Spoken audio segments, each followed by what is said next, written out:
Europe 1 Matin. Aymeric Caron, l'interview. Patrice Ribeiro, bonjour. Bonjour. Vous êtes secrétaire général du syndicat Synergie Officiers. Le tribunal correctionnel d'Évry a condamné mercredi à 7 mois et à 3 mois de prison ferme deux jeunes gens de 18 et 20 ans accusés d'avoir blessé des policiers à Corbeil-Essonnes, dans le quartier des Tarterets. Le parquet d'Évry a fait appel. Décision saluée par les différents syndicats de policiers qui considèrent que la peine initiale était trop légère. Alors dans une affaire comme celle-ci, c'est quoi pour vous une peine juste ? Dans un premier temps, ce que je tiens à dire, c'est que la première décision de justice, pour nous, ça a été l'écœurement. Compte tenu de la gravité de l'affaire, compte tenu de l'explosion de la violence et de la multiplication des agressions contre les policiers, il fallait impérativement qu'il y ait un signe fort qui soit envoyé. Visiblement, les magistrats n'ont pas daigné envoyer ce signe fort. Il y a de la prison ferme quand même ? Non.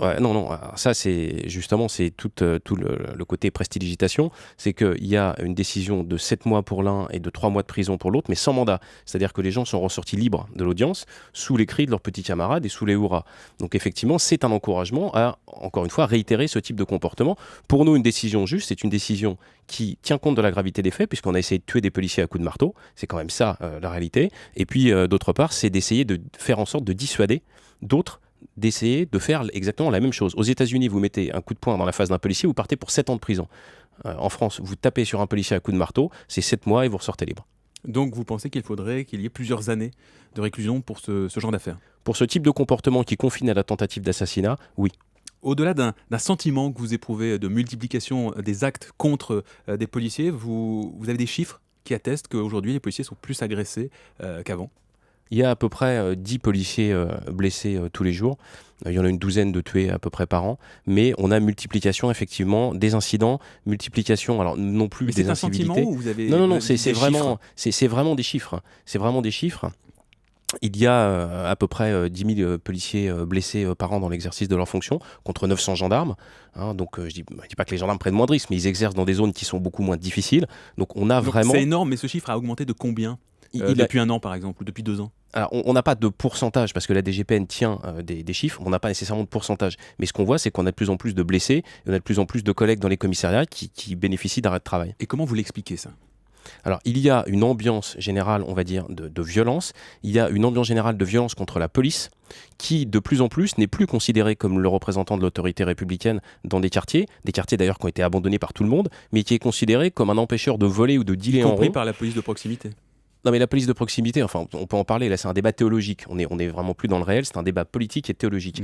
Mais en tout état de cause, nous sommes les derniers à pénétrer dans ces zones-là et on dérange les dealers. L'affaire des Tarterets, c'est quoi ? C'est les dealers qui tiennent une plaque et qui sont revenus à 60 contre les policiers pour faire en sorte que les policiers ne viennent pas parce qu'ils gênent le business. Et les policiers sont un peu devenus, dans la tête de certains jeunes, une bande rivale, hein.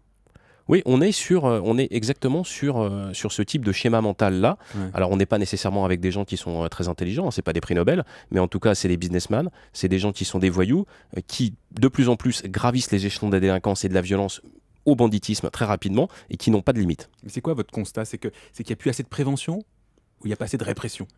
Là, le problème de la sécurité, c'est pas qu'un problème de police. Pour nous, la clé, nous policiers, ça réside d'abord dans la réponse pénale. À partir du moment où vous avez des gens qui sont systématiquement remis dehors, où il n'y a pas d'exemplarité. Donc vous parlez de répression. Il y a un volet réponse pénale, répression qui est impératif. Il y a un volet prévention. C'est un triptyque. Prévention, dissuasion, répression. Est-ce qu'il y a aujourd'hui assez de prévention ? Vous venez nous dire qu'il n'y a pas assez de répression. La prévention, c'est pas nécessairement le travail de la police. D'accord. Mais la dissuasion, oui. Mais dans la mesure où peut-être vous êtes victime, c'est ce que vous dites ce matin en tout cas de ces événements, est-ce que vous considérez que ce serait bien qu'il y ait davantage de prévention ? Ah bien sûr, mais la prévention, c'est les bailleurs sociaux, c'est l'éducation nationale, c'est les associations, c'est les mairies, c'est pas le travail de la police, la prévention. 1 mois après les émeutes de Grenoble, les discours du président sur les forces policières, qu'est-ce qui a changé concrètement ? Concrètement, sur le fond, rien. D'une part, parce qu'au mois d'août, toutes les autorités sont en vacances, donc il n'y a personne pour prendre des décisions et pour les faire appliquer. Il y a véritablement une déclaration d'intention, c'est vrai, qui peut réconforter, mais derrière, encore une fois, la clé de tout ça, ça reste la réponse pénale. On parle d'un vrai malaise, voire d'un divorce entre Nicolas Sarkozy et les policiers de France. Est-ce que vous confirmez ce malaise ? Il y a un vrai malaise aujourd'hui, il y a une véritable exaspération. Alors on ne peut pas dire que c'est contre ou pour le président de la République. Quoi qu'il en soit, il y a une ambiance qui n'est pas bonne. Il y a une explosion de violence contre les policiers. On a une exigence de résultats qui est de plus en plus affirmée, y compris de la part de nos concitoyens qui veulent plus de police, plus de sécurité. Et en même temps, on a moins de moyens. Vous pensez qu'il y a un décalage entre le discours présidentiel et la situation que vous vivez concrètement ? Oui, il y a un décalage dans le sens où on nous demande de plus en plus, de mieux en mieux, avec de moins de moyens. Et donc on arrive aux limites du système. La menace, par exemple, de déchéance de nationalité pour ceux qui s'en prennent aux représentants de l'autorité, donc les policiers, c'est une mesure qui peut être efficace pour vous ? Ça, c'est pas le problème. Moi, en tant que représentant syndical police, c'est pas mon problème. Ça, c'est une décision qui relève du politique. Nous, ce qu'on demande, c'est que les gens qui s'en prennent aux policiers soient sanctionnés. Vous étudiez quand même ce genre d'initiative, puisqu'elles ont, quelqu'un qui s'en prend, elles ont une influence directe sur votre travail quotidien. Dans un monde normal, quelqu'un qui s'en prend à un policier qui tente de l'assassiner, il part en prison pour 15 ou 20 ans.